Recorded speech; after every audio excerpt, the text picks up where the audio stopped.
Parce qu'on va avancer dans une dimension dans laquelle il nous faut entrer. Entrons dans ce sanctuaire, ce n'est pas entrer dans un lieu. C'est entrer dans une présence que nous ne connaissons pas. C'est entrer dans une substance que nous avons besoin de découvrir. Ce n'est pas un lieu dans lequel on entre. Le lieu, c'était les choses à venir, l'ombre des choses à venir. Ce lieu très saint du tabernacle, oui, c'était un endroit pour commencer à faire voir ce que Dieu essayait de dire à l'humanité. Il veut habiter chez nous, nous sommes sa maison, c'est ce qu'il veut, désire vivre chez nous. Mais il n'y a pas que ça. Ça, c'était l'ombre.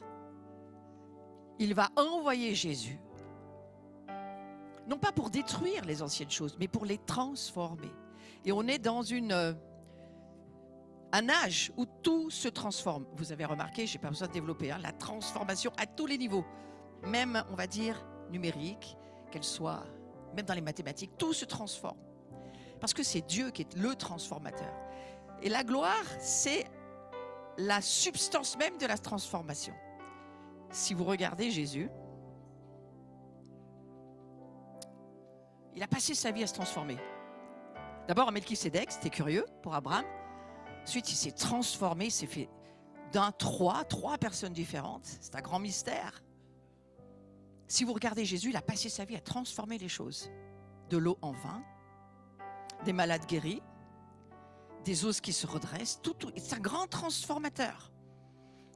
Et je crois que c'est ce qu'il essaye de nous dire en ce moment.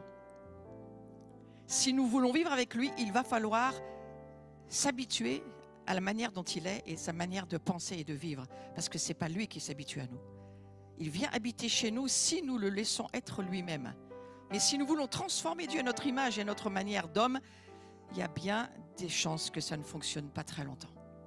Par contre, si nous comprenons que lui vient et qu'il vient parce qu'il veut justement transformer l'existant, temporaire, heureusement, en quelque chose d'éternel qui ne passera plus jamais. Donc il a intérêt à ne pas se tromper. Si c'est pour que ça dure l'éternité, Dieu, il faudrait que notre confiance en lui soit extrême parce qu'il va changer les choses pour l'éternité. Alors nous adorons Dieu, nous chantons « Tu es saint, tu es saint ». Moi je peux faire ça pendant des heures, ce n'est pas un problème pour moi. Au contraire, ça me transforme de faire ça. La contemplation, l'adoration nous transforme. C'est là où nous sommes transformés. On en reparlera. Mais ce que Dieu cherche, c'est d'abord à habiter chez nous. C'est son désir. Nous sommes son temple et nous ne sommes pas, vous voyez, un lieu physique éternel. Il a choisi quelque chose de physique, mais qui bouge, c'est notre corps. Eux, ils étaient habitués à un tabernacle, un temple qui ne bougeait pas. Ils allaient du parvis au lieu saint, au lieu très saint. C'était un lieu, c'était facile à comprendre. Voilà, c'était là. En plus, ils mettaient des signaux énormes. On va en reparler, mais il savait faire des signes, Dieu. Il sait toujours les faire, d'ailleurs. Mais son idée finitive, ce n'était pas de rester dans une maison, c'était de venir dans des corps vivants et de les rendre éternels. Ah, c'est un petit peu plus intéressant. Parce que on va entrer dans ce voyage de la transformation. Donc Dieu, il va descendre et il va remplir ce fameux tabernacle. Je vais y venir quelques instants. Il va expliquer à Moïse et lui donner des instructions pour que Moïse lui construise un tabernacle. Ça, c'est Dieu qui demande dans un premier temps. Comme il sait qu'on est un petit peu long à comprendre, il commence toujours par des choses simples et matérielles. Donc il commence par le tabernacle. Et il fait quelque chose de simple pour que tout le monde puisse saisir. Fais le tabernacle comme tu as vu sur la montagne pour que je puisse habiter au milieu de vous. En plus, il explique tout, il fait des commentaires. C'est facile à comprendre quand même. Ça va prendre environ 1 an au peuple. Au pied de cette montagne de Dieu, ça va prendre environ 12 mois pour confectionner ce tabernacle au milieu du peuple. Et qu'est-ce qui va se passer? Sur une simple idée de Dieu, construis-moi une tente. Allez, fais-moi une tente, s'il te plaît. C'est Dieu, le grand Dieu Tout-Puissant, qui dit « Tu pourrais me construire une tente ?» Trigano n'a rien inventé, parce que c'est Dieu qui a pensé le premier. Construis-moi une tente et fais-moi, s'il te plaît, un endroit. Et une fois que ça c'est fait, Dieu va descendre et remplir ce tabernacle. Donc, cette gloire, voyez, je vous le montre parce que c'est à peu près ça. On peut le voir comme ça, cette gloire. la puissance de Dieu, le poids de sa présence va remplir la maison. Le poids de sa présence, c'était ce qu'il se passait. Mais comme c'était impossible pour que les hommes lambda puissent le vivre, même le supporter, il s'est confiné, Dieu. Nous, on sait ce que ça veut dire aujourd'hui, le confinement. Il s'est confiné dans un endroit pour nous protéger de lui. Alors, il était sans doute très frustré parce que c'était l'inverse de ce qu'il voulait faire. Mais il savait ce qu'il était en train de faire, Dieu. Il nous protégeait de cette gloire qui tue l'humanité si elle n'est pas sainte.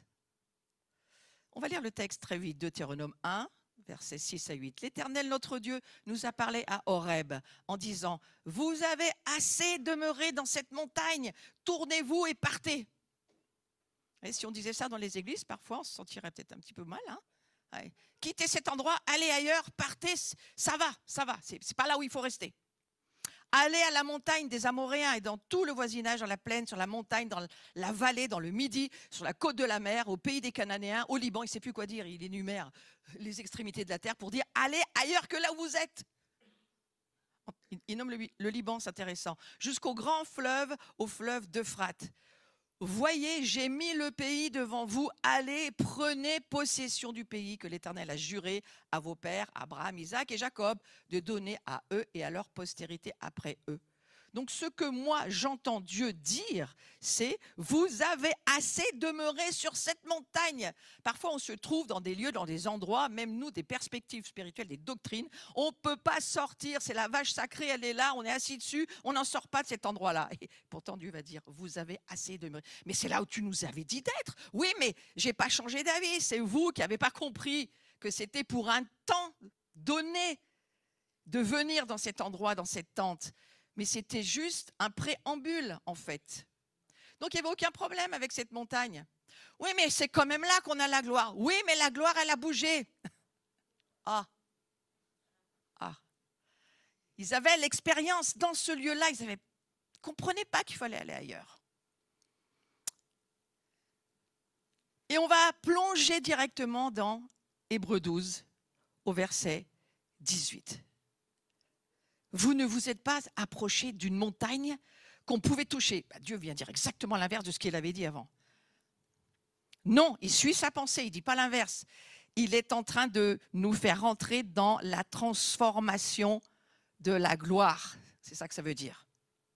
Vous ne vous êtes pas approché d'une montagne qu'on pouvait toucher, qui était embrasée par le feu, ni de la nuée, ni des ténèbres, ni de la tempête, ni du retentissement de la trompette, ni du bruit des paroles, tels que ceux qui l'entendirent demandèrent qu'il ne leur en fût adressé aucune de plus, car ils ne supportaient pas cette déclaration.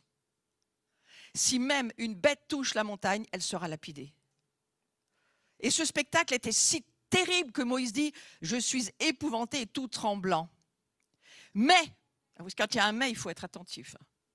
Mais vous vous êtes approché de la montagne de Sion, de la cité du Dieu vivant, de la Jérusalem céleste, des myriades qui forment le cœur des anges. Alors là, si tu restes avec tes anciennes perspectives et que tu comprends les choses par les sens humains, tu es perdu déjà. La montagne de Sion, la cité du Dieu vivant, la Jérusalem céleste, les myriades qui forment le cœur des anges. Donc Dieu est en train de dire, vous n'êtes pas appelés à rester à cette montagne-là. En fait, on n'est pas à une montagne qu'on peut toucher. Nous non plus, nous ne sommes pas sur une montagne qu'on peut toucher. On est dans une salle. Mais la salle, c'est pas vraiment là où Dieu se trouve. Il se trouve ailleurs. Mais où est-il donc? Au milieu de nous, certes au milieu de nous, mais où est-il vraiment? C'est une grande question.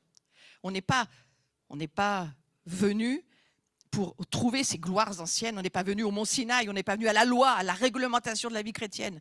Certaines églises, ayant perdu le fil, reviennent à la loi, se remettent sous les dogmes, les rituels, les règles, parce qu'il faut se retrouver quelque part. Puis même reviennent dans des lieux, parce que quand même, on va revenir dans les églises, parce que là au moins, on est sûr qu'il y aura quelqu'un. C'est pas faux, mais c'est pas forcément vrai. On se raccroche à ce qu'on connaît, parce qu'on est perdu, en fait.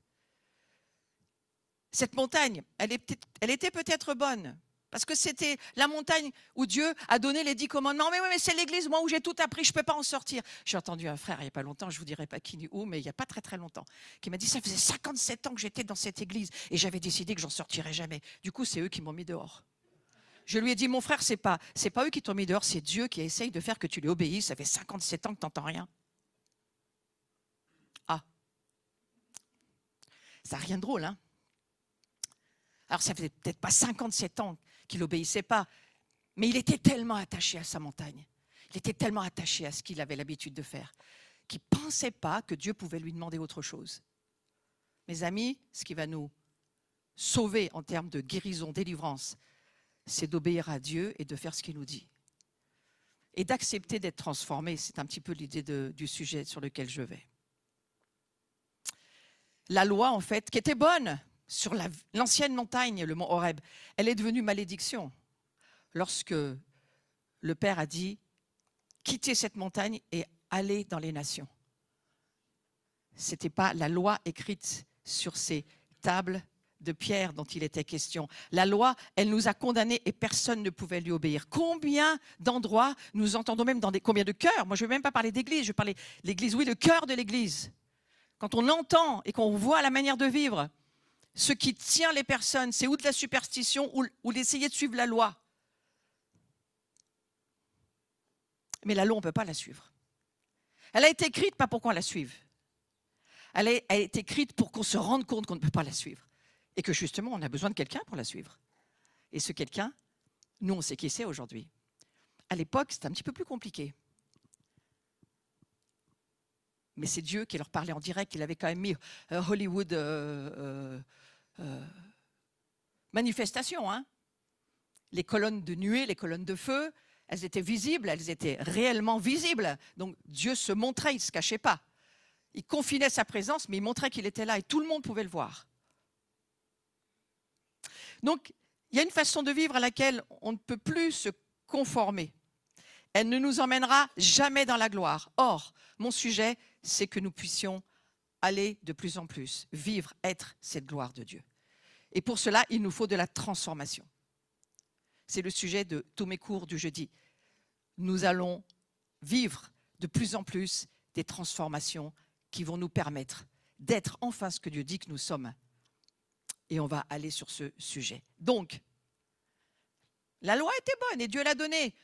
Parce que le livre des Galates nous dit que la loi a été un pédagogue, un précepteur pour nous conduire à Christ. Et pour nous montrer qu'on avait juste besoin d'être sauvés parce que cette loi, elle est impossible à suivre. Mais voilà ce que Dieu nous dit. Approchez-vous de la bonne montagne. Il semble que celui qui a écrit la lettre aux Hébreux, il ait eu la faveur de voir avec une caméra. Vous savez, les GoPro, là, il en avait une, j'en suis sûre. Les prophètes, ils ont des GoPro depuis toujours. Et ils voient. Mais là, c'est plus qu'un GoPro, c'est un drone. J'ai pensé qu'en lisant ce passage que je vais vous lire, je me suis dit, mais il avait un drone, le gars, c'est pas possible. Parce que regardez, il lui dit, on va reprendre ce passage d'Hébreux 12, 22. Vous êtes approchés, c'est au passé composé, on le vit tous si on est dans l'esprit. Hein. Ne pensez pas que c'est quelque chose que vous ne pouvez pas vivre. Le prophète vous dit, c'est ce que vous êtes en train de vivre. Alors il nous emmène de la montagne de Sion, il s'approche à la cité du Dieu vivant, on s'approche un petit peu plus. Il voit la ville, Jérusalem. Ensuite, il voit les myriades qui forment le cœur autour de Jérusalem. L'assemblée des premiers. Il rentre dans la pièce, vous savez, comme les drones peuvent faire. Il rentre par les ouvertures. Et puis finalement, qu'est-ce qu'il voit?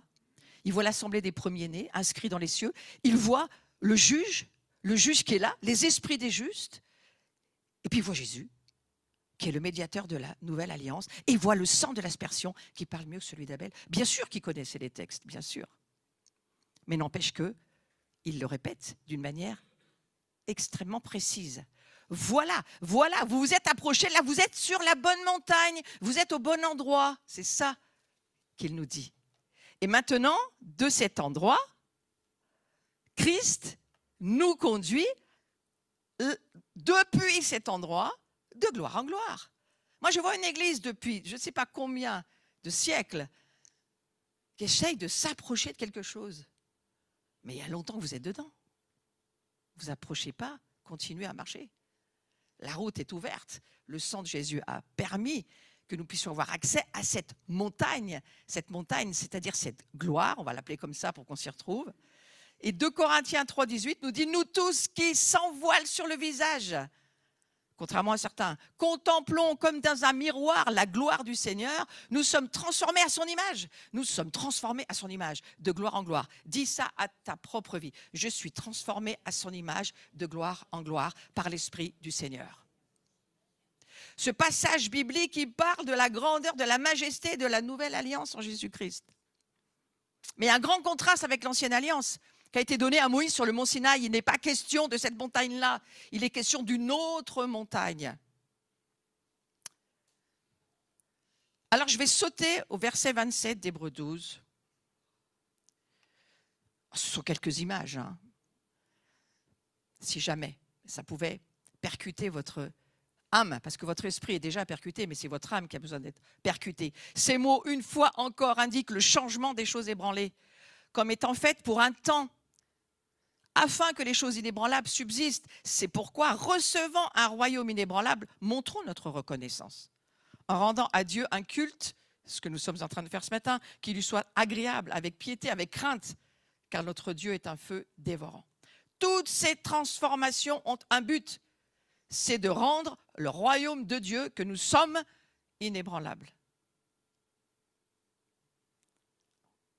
C'est le but.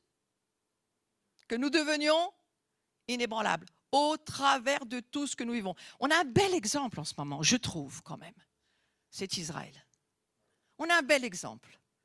Ils ont l'habitude de traverser les douleurs, mais aussi de savoir rire en plein milieu des douleurs. Ils ont tellement appris la résilience, ils ont tellement appris qu'ils sont en train de devenir, d'une certaine manière, inébranlables, et ça énerve beaucoup les nations. Vous ne pensez pas qu'il y a Dieu derrière? Il faut beaucoup prier pour ce qui se passe. On est à un point clé de l'histoire du Moyen-Orient et nous avons besoin de prier pour que la transformation d'Israël se fasse de la bonne manière. Et je ne fais aucune politique. Je n'ai pas le droit de faire, depuis ce pupitre de la politique, je prends juste Israël comme un signe et un exemple biblique de ce que l'Écriture nous dit au sujet des ébranlements.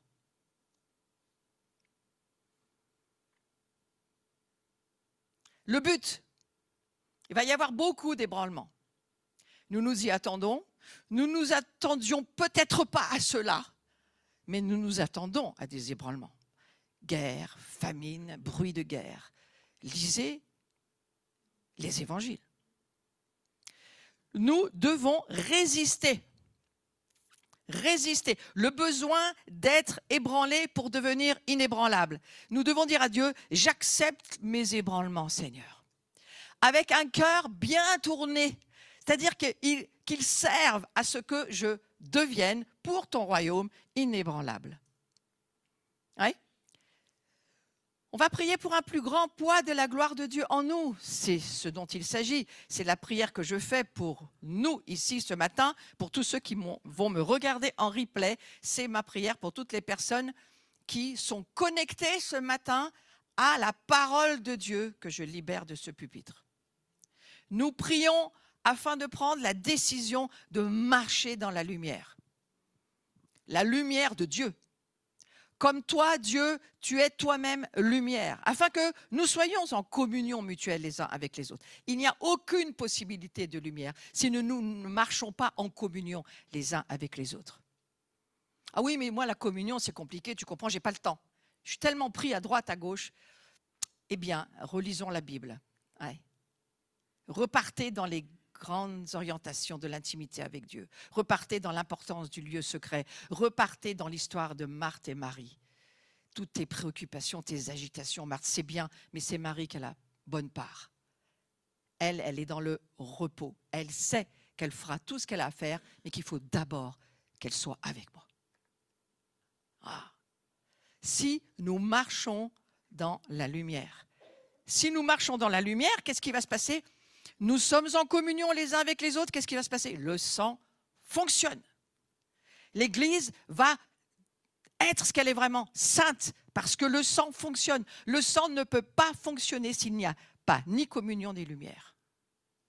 Et la lumière, c'est d'être dans la communion. Et la communion, c'est parce que nous marchons dans la lumière, que le sang fonctionne.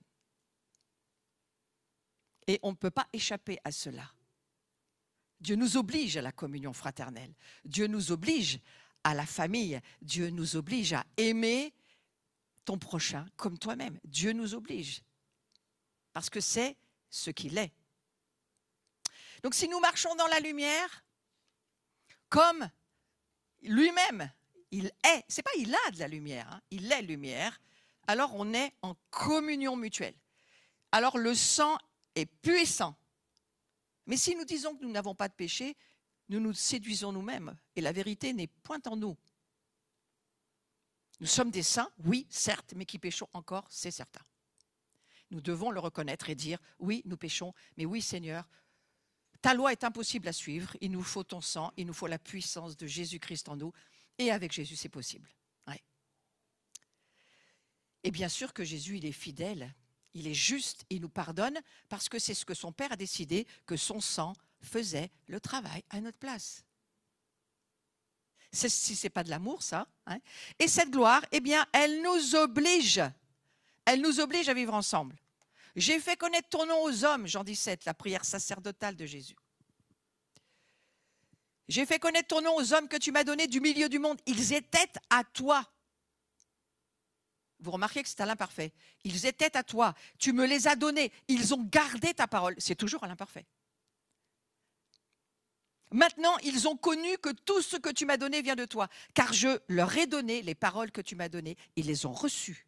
Et ils ont vraiment connu que je suis sorti de toi. Et ils ont cru que tu m'as envoyé. Vous remarquez, c'est pour eux que je prie. Je ne prie pas pour le monde. Combien de chrétiens prient pour le monde? Parfois, dans les réunions de prière, je dis, mais moi, je n'ai pas la foi pour ce que tu me demandes. Jésus, il ne prie pas pour le monde. Il prie pour ceux que le Père lui a donnés. Déjà, là, je m'y retrouve un petit peu mieux, déjà. Hein, ce que le Père t'a donné à Jésus. Si c'est le cas, je vais prier pour toi. Ouais.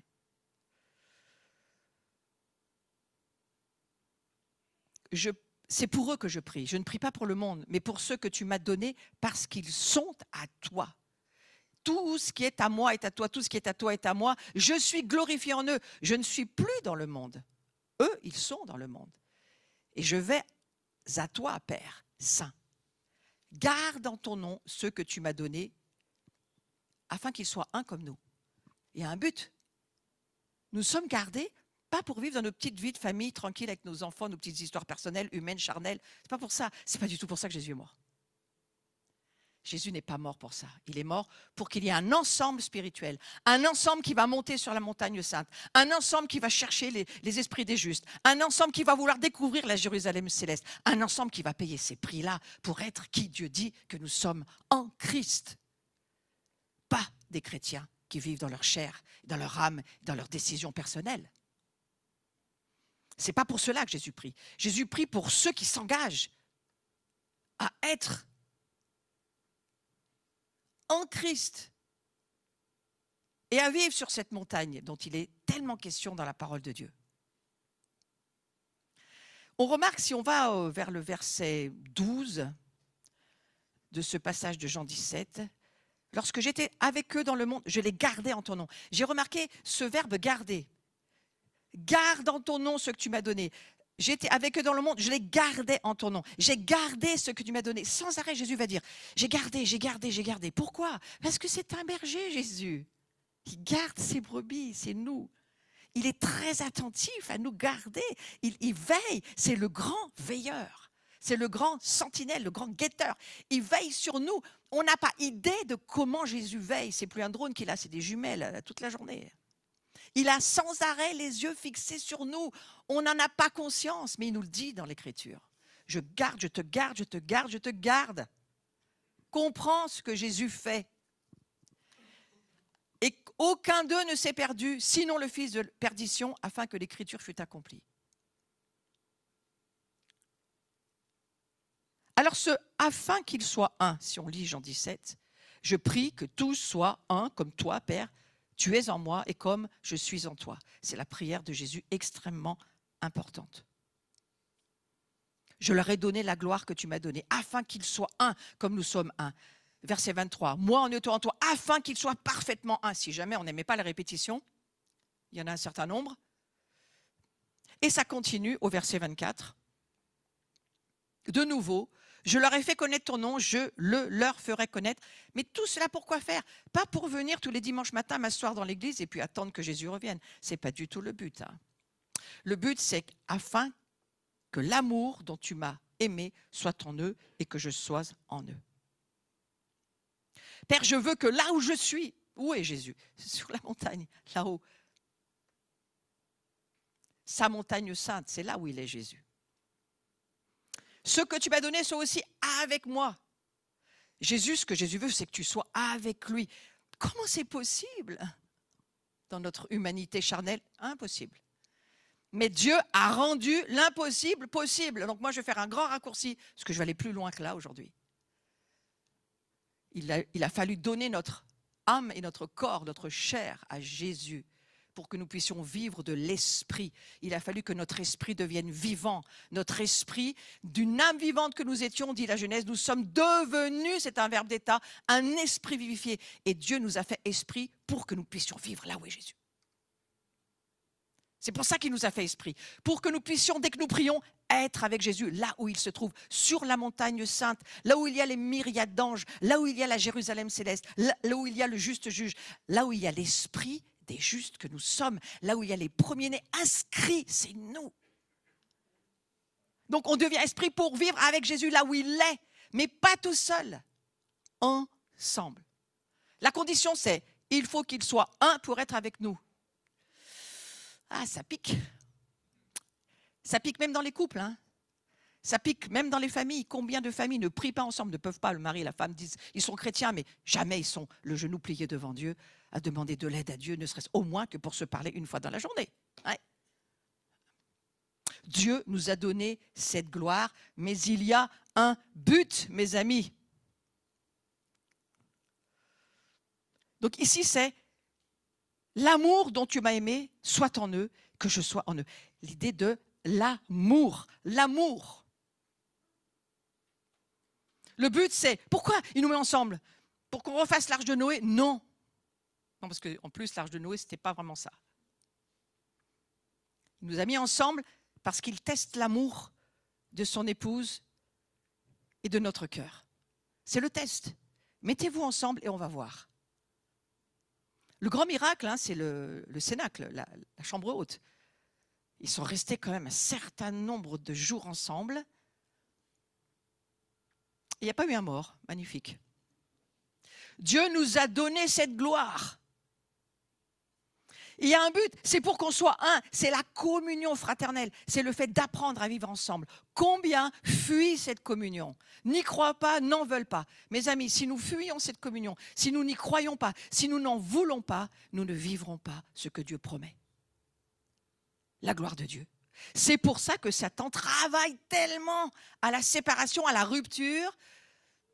Gloire à Dieu pour les connexions en ligne. Je suis tout à fait d'accord. Je peux vivre ma vie spirituelle et je peux prier avec l'église du cloud. J'en fais partie.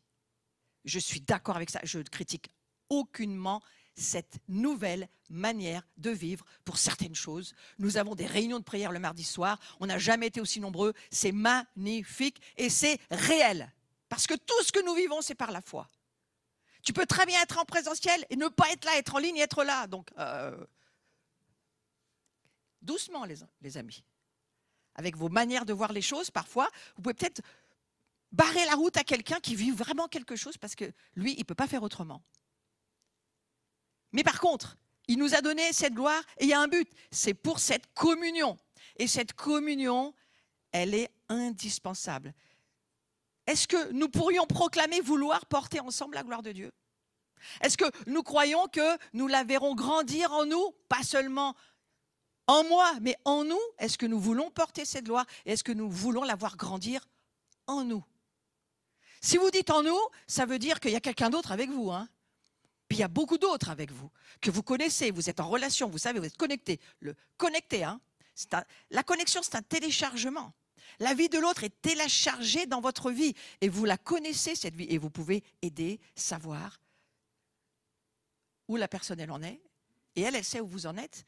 Et donc, c'est cette communion-là dont il est question. La famille, c'est ça. La famille, c'est comme les branches d'un arbre. Nous grandissons dans différentes directions, mais quoi? Nos racines ne font qu'un. On pourrait rajouter, c'est la même chose avec Israël. Hein. Moi, quand je dis ça, forcément, je pense à Israël, je ne suis pas la seule. Ouais. On a les mêmes racines. L'arbre de vie, vous pensez bien qu'il va y avoir toutes les nations, Israël compris. En plus que eux, ce sont nos racines, évidemment. C'est comme les branches d'un arbre. Le plus grand poids de sa gloire, c'est la démonstration absolue de sa puissance. Vous ne rêvez pas de voir chaque personne qui rentrera ici guérie? Moi, j'en rêve. De voir chaque personne qui rentre ici, pas que monsieur un tel a prié, non, la présence de Dieu a fait. Nous, on n'existe pas, la présence de Dieu a fait. Mais nous, on existe parce qu'on a permis à cette présence d'être là. Pour permettre à cette présence d'être là, il nous faut marcher dans la lumière et dans la communion pour que le sang nous permette d'approcher le trône et qu'ensemble, la gloire descende. C'est cela que je comprends. Et pour cela, c'est la chose utile pour Dieu. C'est un cœur qui se laisse être transformé. Et j'ai aimé ce visuel. Combien de fois nos cœurs sont comme un grillage fermé. Et puis l'amour de Dieu vient et bang, ça détruit tout ce qui empêchait cette gloire de venir. La transformation du cœur, ça produit un poids éternel de gloire.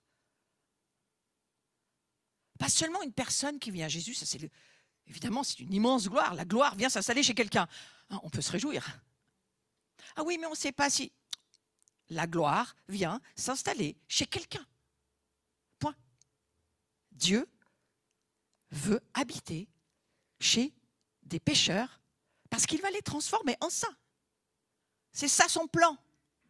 C'est la transformation des ténèbres en lumière. Et c'est Dieu qui est capable de le faire, ce n'est pas nous. On ne peut pas se transformer nous-mêmes, mais on peut le vouloir. On peut désirer, vouloir changer.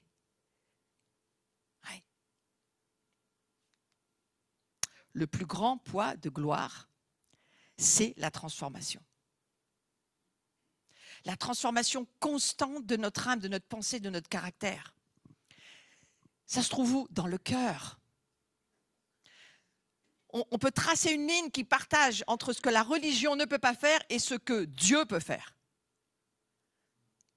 Vous voyez les gens dans la religion, 5, 10, 15, 20 ans, il n'y a rien qui change. Ils sont toujours au même endroit, bloqués sur la ligne de la religion. Quand Dieu rentre dans un cœur, tout change. Tout est en transformation perpétuelle. Mon ami Carlos Payan disait toujours « Je suis en travaux perpétuels » parce qu'il avait saisi, mon ami Carlos, l'importance de la transformation, l'importance d'être en chantier, l'importance d'être encore plein de problèmes, plein de difficultés, et c'est en les exposant aux autres que Dieu venait et au travers de ses propres transformations, il transformait les autres. Ouais. Aimer et pardonner, ce sont les signes concrets et visibles que la foi a transformé nos cœurs. Pourquoi cacher dans les ténèbres? Expose à la lumière. Expose. Plus tu marches dans la lumière, plus il y a de la communion, plus il y a le sang, plus il y a de la gloire. Plus c'est facile. Plus Dieu vient avec plaisir. Il n'y a que la gloire manifestée de Dieu qui peut changer la vie de quelqu'un. La religion ne changera jamais personne. Or, nous avons connu l'amour que Dieu a pour nous et nous y avons cru. Dieu est amour et celui qui demeure dans l'amour demeure en Dieu et Dieu demeure en lui. Demeurez dans l'amour de Dieu. Ne demeurez pas dans vos portables, ne demeurez pas dans vos réseaux, ne demeurez pas dans tout ce système qui s'impose à nous pour bouffer notre temps. Mais servez-vous-en de ce système pour demeurer dans l'amour de Dieu. Servez-vous-en. Ah, mais servez-vous-en. Moi, je ne dis pas qu'il ne faut pas s'en servir, mais pour la bonne chose. Parce que vous savez, une petite vidéo qui vous amène ailleurs, finalement, vous n'avez pas du tout fait ce que vous aviez à faire. Mais si on demande au Seigneur, prends cet instrument-là, Seigneur, et fais-en un signe pour ta gloire. Moi, je suis bénie par ce que je vois souvent sur Facebook. Je trie, mais il y a des choses qui me bénissent, il y a des choses qui me font avancer, il y a des choses qui me transforment, il y a des choses magnifiques. Mais alors, qu'est-ce qu'il faut être vigilant? Ça, on est d'accord. Ouais, on est d'accord. Mais alors, la vie, c'est un défi et un... hein? Il n'y a rien de facile. Mais on a aujourd'hui une capacité à transférer la gloire. Le seul moyen capable de produire une transformation dans la société, c'est la gloire de Dieu. Et vous savez quoi? Maintenant, on a les moyens de la balancer, cette gloire, partout où on peut. Et des témoignages de vie, des gens qui marchent, des personnes qui ont des vies transformées. 2000 étudiants en un après-midi, convertis, baptisés. Ils ont sorti des baignoires, les étudiants, ils ont baptisé. J'ai mis ça sur les vidéos de l'abri. Allez voir l'endroit où le fils de David Demian, son université, où il a failli être tué, parce qu'il a failli, on lui a tiré dessus. Finalement, toute la famille Demian, mais pas seulement la famille Demian, toute la famille des nations, moi compris, s'est mis à prier. Qu'est-ce qui s'est passé? La gloire est tellement venue que maintenant il y a un réveil dans l'université.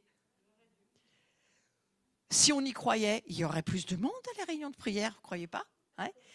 C'est la société va être changée par la gloire de Dieu. Et les moyens, Dieu prend les épreuves et les retourne pour sa gloire. Et ça a été difficile pour cette famille Demian. Très difficile. Mais la gloire est descendue. La prière a été puissante. Et aujourd'hui, ce mouvement, il ne s'arrête pas. Parce que c'est hyper contagieux, la gloire. Donc on voit quand la gloire fonctionne, parce qu'il y a un mouvement continu. Guérison, délivrance, signe, prodige. Mes amis, moi, je continue toujours et encore à ouvrir mon cœur pour cela. Il faut ouvrir notre cœur.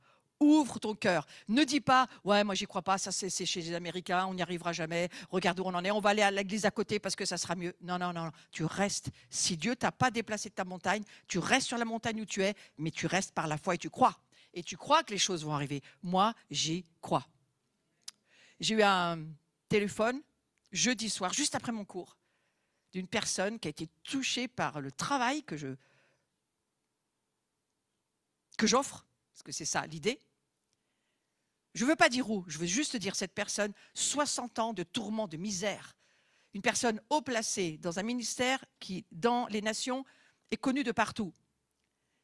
Cette personne m'appelle en me disant, j'étais à ta réunion, je n'ai plus l'addiction dans laquelle j'étais, elle n'est plus là. J'avais du psoriasis plein la peau, il a disparu. Je n'ai plus, je t'appelle, je veux vraiment te le dire. Parce que quand tu as dit qu'il fallait tousser les démons, je l'ai fait. Je fais, c'est quand même simple. Ma vie n'est plus la même. Toi, tu fais, waouh, cet homme-là va toucher des tas d'autres personnes. Et toi, tu es là, tu dis, est-ce que Seigneur, tu ne pourrais pas en donner un petit peu plus? Eh bien, dis-leur de tousser un petit peu plus. D'accord, d'accord, d'accord. C'est ça, moi, ma persécution, c'est ça. C'est de dire aux gens, toussez vos démons. Bah, on ne veut pas faire ça. C'est pas bien. Vous croyez que c'était mieux de prendre 2 plaques de boue, de les foutre sur les yeux des aveugles, en plus de cracher dessus, puis de dire, allez, vas-y maintenant. Vous croyez que c'était mieux que de tousser? Ouvre ton cœur à des choses que Dieu veut faire. C'est pas écrit dans la Bible. Ben, tu as le Saint-Esprit qui écrit sur ton cœur, en ligne de feu, ton besoin. Cet homme, il était venu, moi je ne le savais pas, mais il faisait partie des leaderships. Je ne savais pas. Il était venu avec une telle désespérance de 60 ans d'une addiction dont il ne sortait pas. Il dit, j'en peux plus. Et là, il a dit, s'il faut les tousser, moi je les tousse. Et ça a marché. Il va y avoir son témoignage. Vous ne saurez pas qui c'est, mais il va y avoir son témoignage sur le site dans mes journées de guérison, délivrance. Alors nous, c'est presque devenu une montagne habituelle, on va dire. Il faut peut-être passer à une autre montagne. Parce que nous, on sait cela, on le sait. Mais quand vous voyez une personne qui a une vie totalement transformée, c'est toute la communauté qui doit être dans la joie. C'est toute la communauté qui doit dire, mais on fait bien de la porter, cette gloire. On fait bien de porter aussi la personne qui est en charge de porter cette gloire, et puis de l'aider, et puis de la bénir, parce que c'est cela, je crois, qu'il faut faire. En tous les cas, Moi, je m'encourage moi-même. La puissance du Saint-Esprit, que ça soit possible pour nous. Dieu a offert en sacrifice son Fils unique, il l'a offert. Et puis grâce à sa mort, grâce à sa résurrection, Jésus, lui, quand il s'est offert, il a permis à son Père d'envoyer le Saint-Esprit sur chacun d'entre nous. Vous recevrez une puissance de l'Esprit Saint. Vous allez recevoir un déversement de la sainteté ce matin.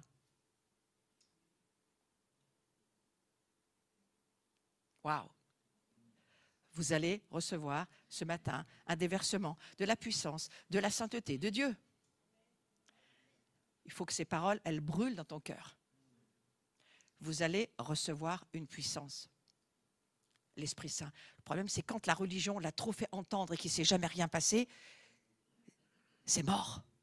Il faut passer la ligne de sang du Christ. Méditer, passer du temps, projeter ta vie, tes pensées dans ce qu'est le sang du Christ et de ce que le sang de Christ a produit pour ta vie. Il t'a fait passer de la mort à la vie éternelle. Waouh! Et c'est là où tu reçois une puissance de l'Esprit Saint. C'est une vague.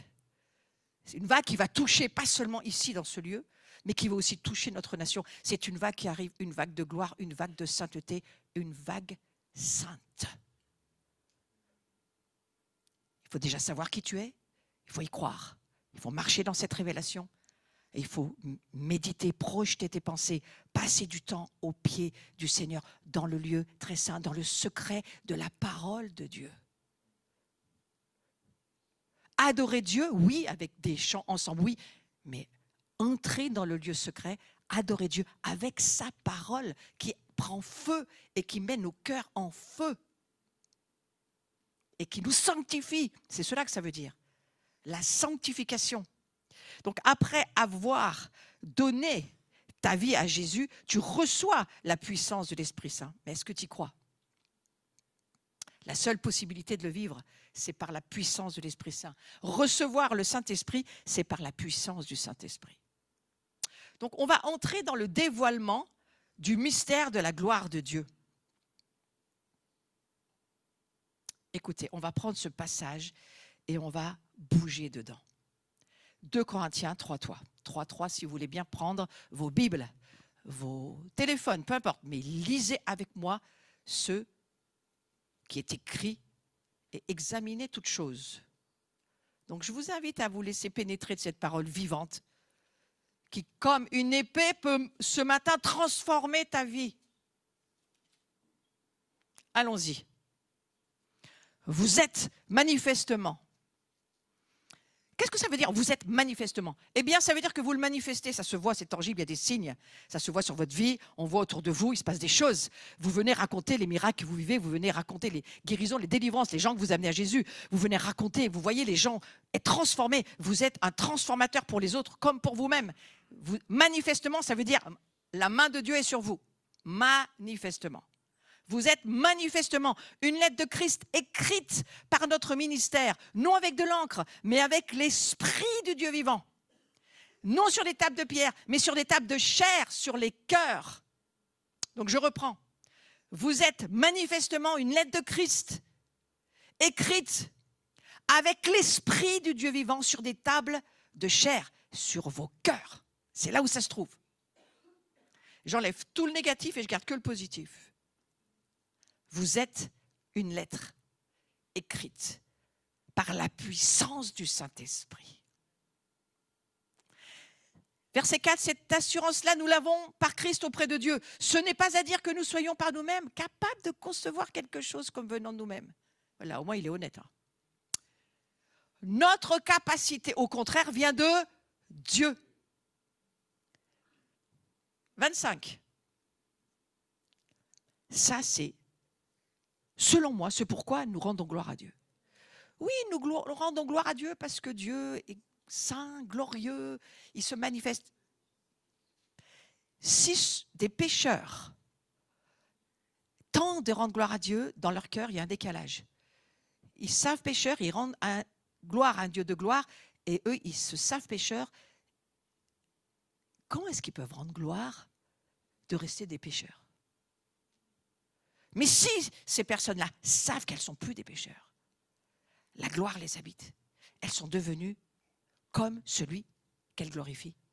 Elles font partie, elles sont devenues comme le Dieu qu'elles adorent. Ce n'est pas la même chose. Là, vous pouvez être excité et dire « Ah, gloire à Dieu !» parce que moi, je suis moi-même la gloire de Dieu. Tout à l'heure, dans l'adoration, je me suis dit, c'est juste l'introduction. Nous sommes, nous aussi, des lettres manifestées, écrites par le Saint-Esprit, et c'est l'Esprit Saint qui, lui, a écrit sur nos cœurs le message de l'Évangile. Rien à voir avec nous. Nous sommes cette lettre. Nous sommes le message. Nous sommes appelés pour devenir. Donc si nous ne le sommes pas encore, nous devrions prier de le devenir de plus en plus, puisque nous le sommes déjà. Nous le sommes déjà, mais nous ne le savons pas. Nous le sommes déjà, mais nous ne le vivons pas, parce que ce n'est pas encore devenu révélation pour nous. C'est juste une histoire. C'est juste de la religion. Mais quand moi je vois une personne venir me dire « Mon cœur ne marchait pas et maintenant il fonctionne. Merci. » Je dis « Ah, merci. » Et tout à coup, mon cœur, il fait « Merci. » Parce que tu sais très bien que ce n'est pas toi, mais tu manifestes qui il est, parce que toi aussi tu l'es.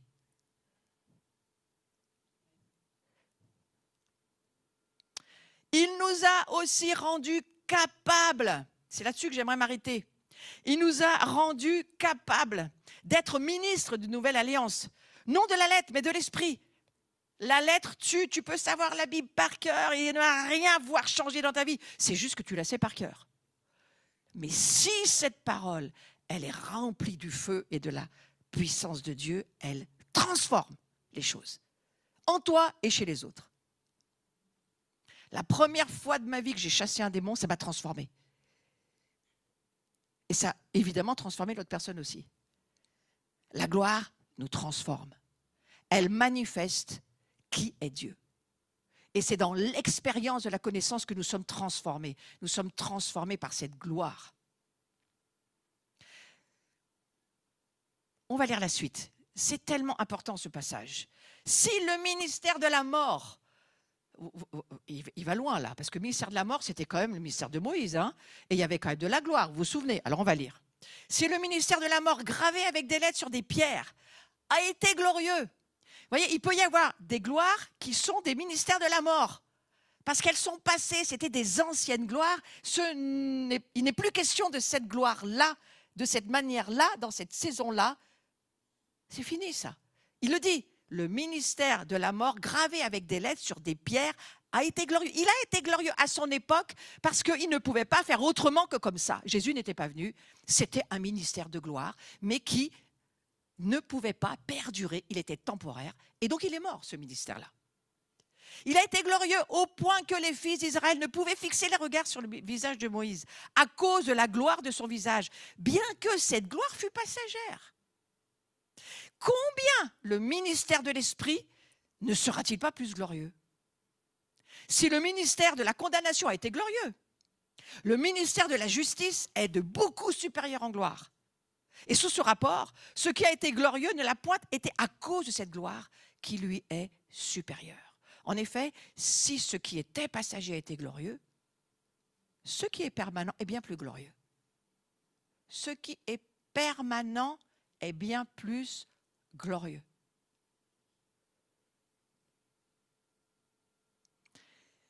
Jésus, lorsqu'il nous fait naître de nouveau par la puissance du Saint-Esprit, par la volonté de son Père, puisque c'est son Père qui nous a donné à Jésus, le ministère de gloire fait de nous, cette naissance d'en haut fait de nous des êtres éternellement vivants.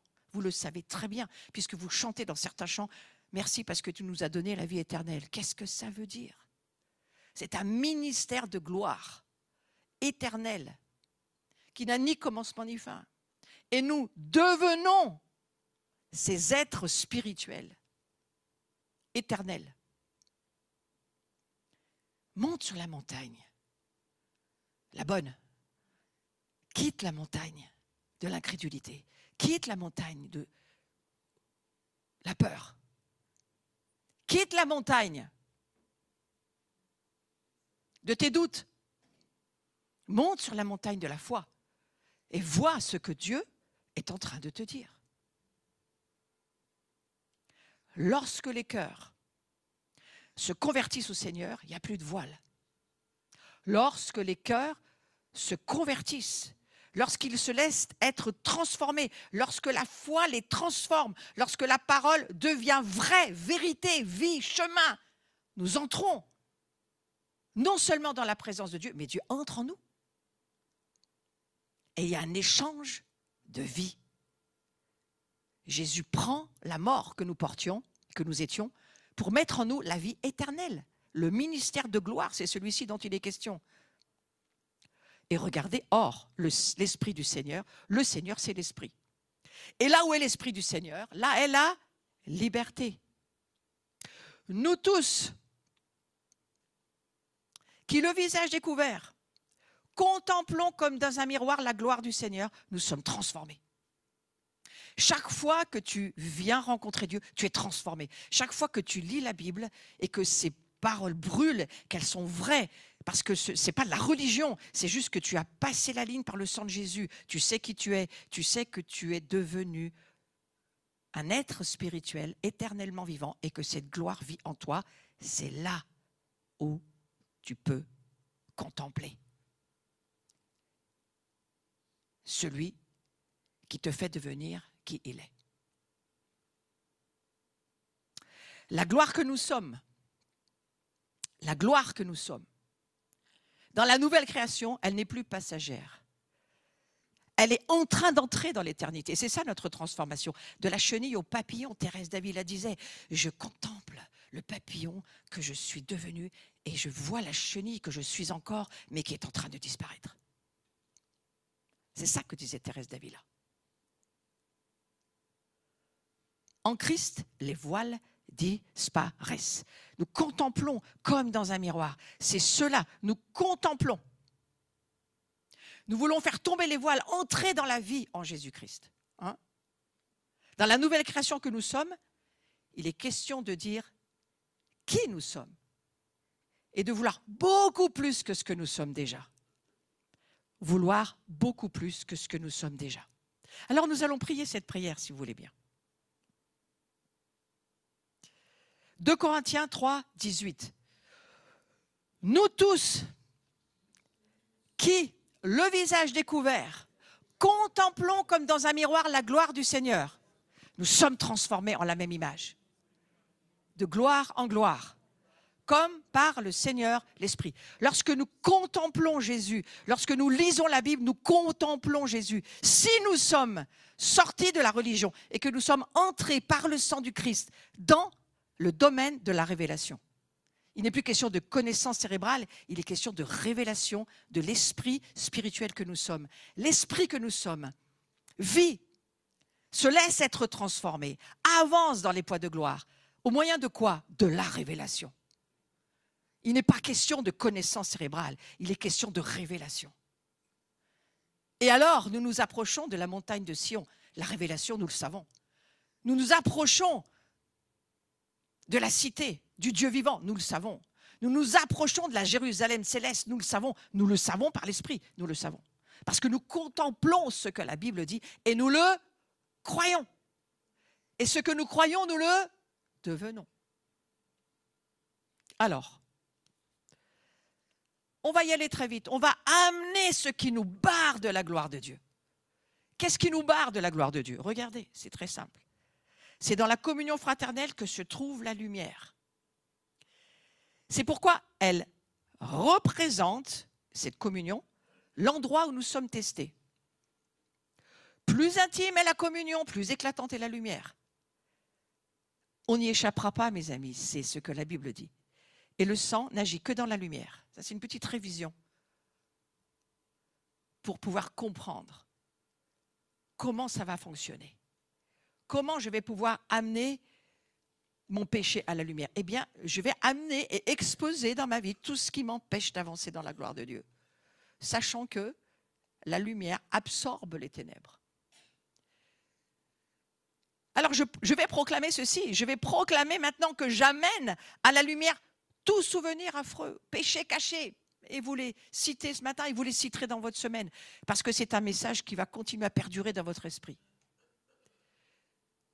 Vous allez amener à la lumière tout ce qui fait obstacle, pas seulement les peurs, les doutes, mais les addictions, les tourments, les choses qui, dans notre âme, ne sont encore pas qui nous sommes. Mais souvenez-vous, vous êtes un esprit vivant, éternel, saint. Mais maintenant, c'est à votre âme de s'aligner à qui vous êtes.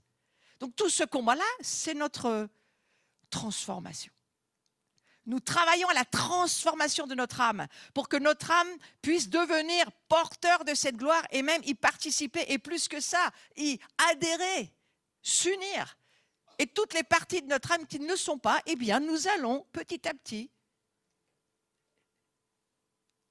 le faire par la puissance du Saint-Esprit. Mais on va commencer par une chose. On va prier ceci. Et souvenez-vous que le plus grand poids de la gloire de Dieu, c'est la transformation. Donc priez avec moi. Nous prions pour un plus grand poids de ta gloire en nous, pas en moi, en nous. Nous prions afin de prendre la décision de marcher dans ta lumière comme tu es toi-même lumière, afin que nous soyons en communion mutuelle les uns avec les autres et que le sang de Jésus nous purifie de tous nos péchés. Nous décidons de marcher dans la volonté de Dieu et nous décidons de suivre Jésus. Ça veut dire suivre la gloire de Dieu. Nous proclamons vouloir porter ensemble la gloire de Dieu et nous croyons que nous la verrons grandir en nous. Pour moi, c'est ma phrase pour cette année. Je crois que nous pouvons porter la gloire de Dieu ensemble et nous pouvons la voir grandir en nous. Nous pouvons la porter, nous pouvons la voir grandir. Pas seulement dans nos familles, mais dans l'Église avec un grand E. Les grands rassemblements où Dieu nous appelle catholiques, protestants, messianiques, orthodoxes, ensemble. Nous croyons que nous pouvons porter la gloire de Dieu ensemble et nous pouvons grandir ensemble. Plus de voile, plus de peur, plus de questions, mais juste comprendre ce que c'est que la gloire de Dieu. Parce que c'est la transformation la plus extraordinaire. Jésus, il s'est fait homme pour nous enseigner la voie de la transformation. Et Irénée, le saint Irénée, a dit une chose qui m'a toujours impressionné parce qu'il avait cette révélation. Dieu s'est fait homme pour que l'homme se fasse Dieu.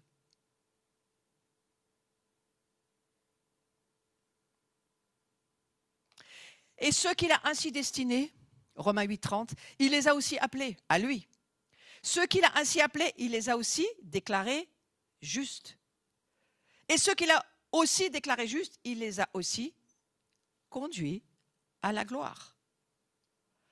La gloire de Dieu ou sa présence surexpose des ténèbres. Plus nous aurons de gloire, plus nous la porterons ensemble, moins nous aurons de péché, plus nous aurons de communion, plus nous aurons de lumière, plus nous allons voir la gloire descendre ici.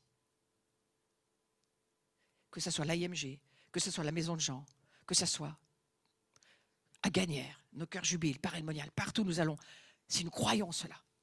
Mais d'abord dans notre communauté, si nous croyons cela, si nous y travaillons, si nous nous y attachons, si nous comprenons, si nous prenons des orientations pour que nous puissions être dans cet état d'esprit, la gloire de Dieu surexpose les ténèbres. Mais encore faut-il savoir qui nous sommes vraiment. Donc la gloire de Dieu, elle expose ton cœur. Il y a des personnes qui n'aiment pas venir dans les lieux où il y a trop de poids de gloire. Elles y sont mal. Elles me disent, je suis mieux dehors que dedans. Bien sûr, tu es mieux dans le monde, il y a moins de pression, parce que Dieu, il te presse à la sanctification. Il te presse pour que tu puisses entrer et participer, devenir participant de sa nature divine. Ça, c'est Pierre qui va le voir d'une façon très claire. Pierre va dire, nous sommes participants de sa nature divine. Nature. Pas seulement ses œuvres. Nature, ça veut dire qui nous sommes. Nous sommes participants à cela. Donc c'est bien dans notre cœur que ça se passe. Et le petit verset en dessous que je vais vous lire dans les Proverbes 23, 26, mon fils, ma fille, donne-moi ton cœur. Que tes yeux soient attentifs à mes voix. Donne-moi ton cœur. Parce que c'est dans notre cœur que Dieu nous a saisis. C'est là où il va saisir ta vie, c'est dans ton cœur. Et c'est là où il va faire luire sa face. C'est dans ton cœur. Dire, je vous donnerai un cœur nouveau. Je mettrai en vous un esprit nouveau. Je vous donnerai un cœur nouveau. Mais il me semble que Jérémie l'a dit aussi. Je vous donnerai un cœur nouveau. Et je changerai votre cœur de chair et je le remplacerai par un cœur de...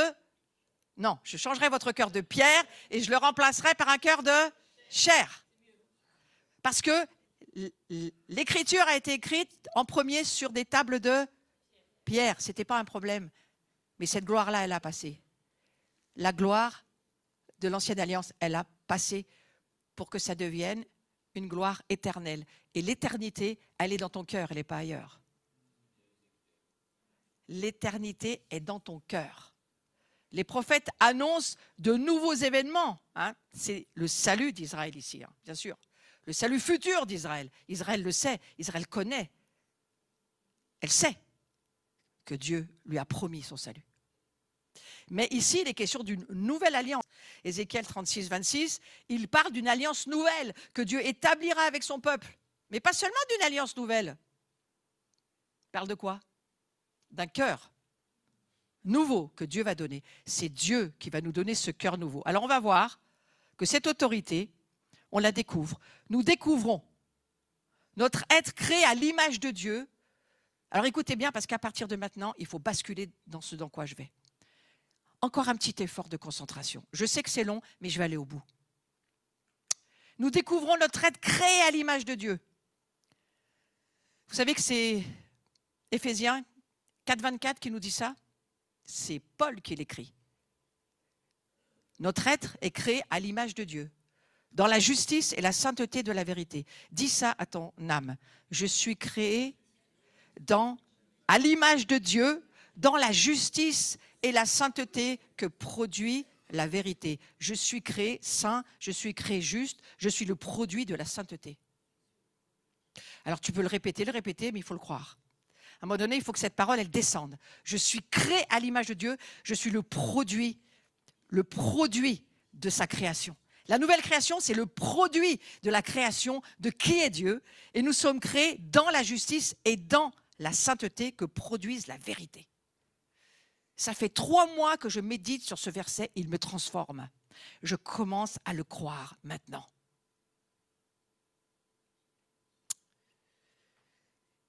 Et les dons de cet être intérieur qui lui confèrent une empreinte qui n'est pas de notre nature. Vous voyez bien en vous-même, il y a une empreinte céleste qui n'est pas vous. Lorsque vous donnez une parole de connaissance, une parole de sagesse, lorsque vous chassez des démons, mais ça ne peut pas être vous. C'est une empreinte du monde céleste. Toutes les qualités de l'homme nouveau, inhérentes à sa nature régénérée, sont adaptées à la vie céleste. Il faut qu'on se dise, je suis adapté à la vie que Dieu me demande de vivre dans le monde céleste. Je suis adapté pour ça. J'ai non seulement les capacités, mais je suis adapté pour pouvoir vivre cette vie surnaturelle. Pour toucher des personnes dans mon travail, pour leur donner des paroles de sagesse, des paroles de connaissance, pour que dans ma propre famille, ça ne va fonctionner que si tu es sur la bonne montagne, entre nous. Oui, attention, c'est pour ça que j'ai commencé à parler là où Dieu veut que tu sois, là où il te dit que tu dois être, le corps dans lequel tu peux fonctionner, la substance du surnaturel, la vision, l'attente, pas l'attente qui se pique dans le sol, mais l'attente céleste. Tout ça, ça se passe. L'homme nouveau, et c'est extrêmement important de le comprendre. L'homme nouveau doit apprendre à exercer le droit de sa nouvelle nature. C'est ce qu'on appelle l'autorité du croyant. Le droit. Nous avons le droit de chasser les démons. Nous avons le droit de guérir les malades. C'est un droit. Vous savez, aujourd'hui, on parle beaucoup du droit et de la justice. Et qu'il faut réviser toutes ces lois parce qu'on n'en sort plus. Mais c'est cette autorité-là, nous, qui nous intéresse. Le droit légal de Dieu d'exercer sur ce monde l'amour quand il y a la haine, le pardon quand il y a un non-pardon, le pardon sur la trahison, le droit de gouverner, c'est cela dont il est question. L'homme nouveau, il doit apprendre à exercer ce droit de l'amour sur la mort, de l'amour, de la vie sur la mort. Ce droit, exercer ce droit de détruire les maladies, exercer ce droit de chasser le tourment, de chasser les addictions, détruire le pouvoir des ténèbres. C'est notre droit. Encore faut-il l'exercer. Encore faut-il savoir que c'est notre droit. C'est notre droit. Ça s'appelle manifester la transformation par la gloire de Dieu. Une transformation permanente. Souvenez-vous, nous sommes des êtres vivant éternellement. La gloire est permanente chez nous. Elle ne peut que grandir. Elle ne peut que grandir. Donc notre autorité en Christ, c'est d'exercer le droit par la puissance, évidemment, du Saint-Esprit. Et Dieu nous a donné cette autorité en Christ parce que c'est pour la terre entière. Ce n'est pas seulement pour cet endroit où nous nous trouvons, c'est pour ta famille, ta ville, ta nation, les nations, partout. Allez, dira Jésus, allez, exercez en mon nom, prêchez la bonne nouvelle de l'évangile du royaume. Exercez, manifestez en mon nom les signes, les miracles, les prodiges, c'est cela auquel nous sommes appelés. Toute la puissance de Christ est dans l'Église. Elle n'est pas chez toi dans ton petit salon, non, elle est dans l'Église. J'ai hésité à mettre une image de l'Ecclésia parce que, évidemment, l'Ecclésia, c'est quoi? C'est l'agora chez les Romains où ils exerçaient le gouvernement pour leur ville. Ils administraient leur ville. Donc, je ne l'ai pas mis, mais je l'ai pensé très fort en disant, est-ce que nous comprenons que l'Église, c'est l'Ecclésia? L'Ecclésia, c'est un endroit où nous gouvernons pour Dieu. Lorsque nous prions, nous gouvernons pour Dieu. Lorsque nous louons, nous gouvernons pour Dieu. Lorsque nous adorons Dieu, nous amenons son gouvernement sur la terre. Nous amenons la gloire à venir et à prendre sa place. Donc nous amenons le gouvernement de Dieu là où nous nous trouvons. Dieu a créé l'homme nouveau pour qu'il vive, qu'il domine et que rien ne puisse l'empêcher de vivre. J'ai presque envie de vous dire, vous avez le droit d'exercer le droit de vivre là où vous êtes. Hein? L'homme ancien fuit. Le corps ancien a peur. Le corps ancien se cache. Le corps ancien a honte. Le corps ancien n'a aucune légitimité. L'homme nouveau, la nouvelle création, manifeste son droit de vivre. C'est ce que fait aussi Israël entre nous. Je n'ai jamais dit que c'était tout parfait. J'ai dit c'est ce qu'il essaye de faire. Je réponds bien sûr à beaucoup de commentaires qui vont se faire même sur les replays. Dès que vous parlez d'Israël, il y a 1 millier de commentaires. Évidemment. D'ailleurs, dès qu'on parle de la puissance de Dieu, il y a 1 millier de commentaires. Mais Dieu a déposé dans notre cœur quelque chose d'énorme. Il a déposé dans notre cœur cette création nouvelle. Mes amis, on va commencer à prier là. Il a déposé dans notre cœur une nouvelle création. C'est tout le sujet que je développe sur mes cours de jeudi soir. Connectez-vous. Qui sommes-nous? Pourquoi nous sommes? Qui nous sommes? Pour faire quoi? Pour aller où? Pour devenir quoi? Dans quel but? Dans quelle perspective? Parce que cette création nouvelle que nous sommes, elle est entièrement renouvelée. Elle est en transformation pour le moment. Mais le moment où Jésus va revenir, on le verra tel qu'il est, nous serons. Pour le moment, nous nous laissons être transformés. Elle n'a plus rien à voir avec la poussière, cette nouvelle création. Elle est de nature céleste, de la propre nature du corps du Christ ressuscité. Et c'est par cette nature que nous pouvons vaincre la mort, le péché, tout ce dont il est question dans les œuvres de la chair, nous pouvons ne plus pécher avec cette nouvelle création. Et ce que nous sommes appelés à faire, c'est à développer le fruit de l'esprit. Galates 5, 22. Développer le fruit de l'esprit. Et anéantissez les œuvres de la chair qui vous barrent la gloire de Dieu. Donc Dieu a déposé dans notre cœur cette création nouvelle.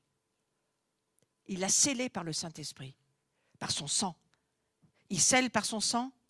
Et tout ce que le sang a couvert, l'Esprit Saint peut venir oindre. Et c'est la prière que je vais faire pour nous ce matin. Si nous sommes dans la lumière, si nous sommes dans la communion fraternelle, si nous comprenons que le sang de Christ couvre nos péchés, personnels et collectifs du reste, alors l'onction peut nous oindre. C'est la condition. Jusqu'au jour où nous deviendrons à même de la reconnaître pour en vivre, cette nouvelle création que nous sommes déjà. Nous allons prier, mes amis, et nous allons nous lever pour faire cette prière. Nous croyons que nous sommes justes et que nous grandissons dans ta justice. Dieu va encore ébranler tout ce qui n'est pas juste en nous. Écoutez-moi bien. Pour une raison, pour nous rendre encore plus justes. Pas pour nous faire devenir justes, on l'est déjà. Pour nous rendre encore plus justes. Nous sommes saints et nous grandissons dans la sainteté. On le redit une fois? Nous sommes saints et nous grandissons dans la sainteté. Donc nous croyons que nous sommes saints et que nous grandissons dans la sainteté. Nous le croyons, Seigneur. Nous sommes déjà des saints qui péchons de moins en moins. Et donc, nous allons continuer de grandir dans la sainteté. Nous sommes paix et nous grandissons dans la paix. Parce que Jésus a dit, je vous donne la paix, mais pas seulement, je vous donne ma paix. Grandissez dans ma paix. Nous sommes paix, frères et sœurs. Shalom. Vous savez que le shalom, c'est la plus grande puissance destructrice du chaos. C'est une personne, le shalom. Ce n'est pas un concept intellectuel. C'est une personne qui vient et qui combat les chaos de ta vie. Nous sommes paix. Je veux le prononcer ce soir ou cet après-midi ou demain matin si vous regardez en replay, quel que soit le moment de la journée. Je veux prononcer sur chacune des maisons auxquelles je suis en connexion, des futures maisons, des assemblées, des vies, des nations, des villages, des endroits où vous vivez. Je veux prononcer ce shalom et je veux prononcer que vous allez grandir dans la paix. Jésus a dit, priez pour la paix de Jérusalem, que Jérusalem grandisse dans la paix. C'est grâce à Jésus qui nous a donné sa justice. Il nous a donné sa sainteté. Il nous a donné sa paix. Et nous croyons que nous sommes aussi, et nous allons le prier, nous sommes amour. Et nous grandissons dans ton amour, Seigneur. Nous sommes amour, nous grandissons dans ton amour. Alors aujourd'hui, reçois le Saint-Esprit pour vivre cela. Seigneur, je prie pour cette assemblée, pour tous ceux qui sont ici rassemblés, mais ceux qui vont aussi voir, lorsque sera venu leur temps d'entendre cette parole, Seigneur, qu'ils puissent te remercier pour ce qu'ils sont en train de devenir. Qu'ils puissent voir de leurs yeux qui ils sont. En toi, Jésus, le salut complet. En toi, la guérison, la délivrance, la vie éternelle, la résurrection et la vie éternelle. En toi, le ministère de la gloire que tu nous confies. Dans la vie que nous allons mener toute la semaine, tu nous confies ta gloire. Saint-Esprit, oins-nous, là où le sang nous couvre, oins-nous, que nous puissions voir et manifester ta gloire. Toucher des personnes pour les amener au salut. Toucher des personnes pour les amener dans la paix. Amener ta sainteté. Là où règne l'impureté, Seigneur, transforme, prends. Délivre-nous du mal et du malin. En ton nom, Seigneur, nous te remercions de ce que ce matin, il y a une dose de sainteté qui descend sur nous. Et nous voulons, en ton nom, Jésus, détruire les jougs ce matin. Détruire les poids, détruire les addictions, détruire ce qui vient encore barrer, voiler ta face et ta présence en ton nom, Jésus. Je détruis ces démons qui viennent et qui bloquent notre connexion avec le monde spirituel. Fermez vos yeux, mettez votre main sur votre cœur et laissez le Seigneur vous toucher, vous transformer. Transforme-moi, Seigneur. Moi, je détruis le monde démoniaque du doute, de la peur, de la perversion, de l'impureté, de la luxure, tout ce qui vient contre nous, les désirs charnels, tout tout ce qui rentre par la pornographie, par les yeux, par tout ce que le diable vient pour nous distraire. Tout ce monde spirituel, Seigneur, nous le chassons au nom de Jésus. Nous amenons ta gloire, nous manifestons ta gloire, nous croyons dans la gloire. Nous croyons que toi, tu viens, tu es notre libérateur. Personne d'autre que toi, Seigneur, ne peut le faire. Mais tu as dit, faites-le en mon nom. En ton nom, Jésus, aujourd'hui, nous nous libérons. Nous brisons ces chaînes de l'enfer. Nous brisons ces chaînes qui nous empêchent d'entrer dans la réalité de qui tu as fait, de ce que tu as fait pour nous, de qui nous sommes en vérité. Garde-nous dans l'amour de la vérité. Saint-Esprit, tu es le puissant, le tout-puissant. Une parole et nos enfants peuvent être guéris. Une parole et nous pouvons voir les choses être transformées dans nos vies. Sors-nous de la léthargie. Sors-nous de la tiédeur. Brûle dans nos cœurs, Saint-Esprit. Brûle dans nos cœurs. Brûle dans nos cœurs. Brûle dans nos cœurs. Et si 2 ou 3 ou 4 personnes ressentent dans leur cœur qu'elles veulent recevoir une dose plus grande du Saint-Esprit, avancez-vous. Parce que je vais prier pour vous. Prends-le, prends-le, prends-le. Prends ce que tu peux attraper. Saute. C'est ça que j'entends. C'est ça que j'entends. Et il y a des moments où il faut sauter pour attraper les choses. Continue, Seigneur. Continue. Donne-nous les paroles de la vie. Donne-nous les paroles de la vie. Donne-nous les paroles de la vie. Ouvre nos entrailles, ouvre notre cœur, que nous puissions voir que tu peux et tu es capable de faire ce que nous ne sommes pas capables de faire. Tu nous rends capables. Tu nous rends capables. Je détruis ces forteresses qui disent que tu ne pourras jamais, que ce n'est pas pour toi, que c'est pour les autres. Je détruis ces forteresses de pensée. Tu peux y arriver. Je te remercie, Jésus. On va prendre ce chant ensemble. Un chant qui va nous dire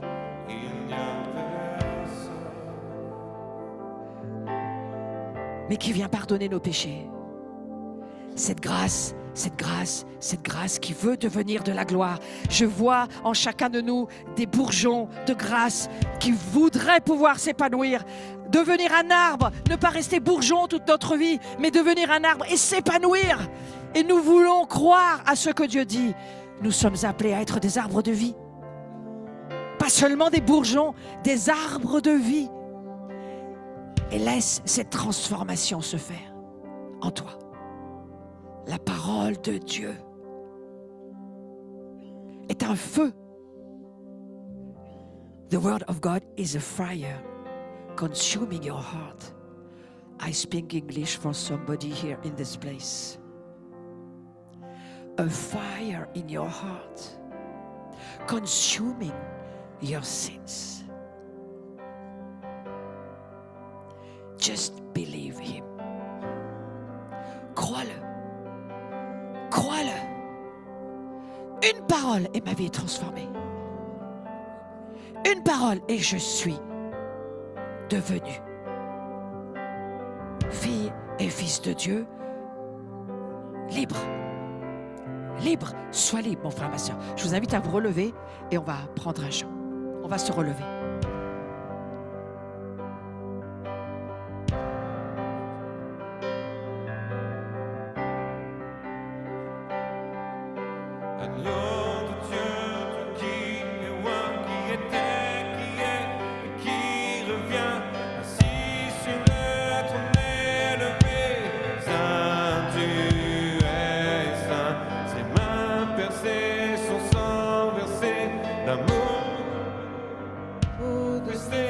Jésus-Christ est levé.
qui d'autre est digne?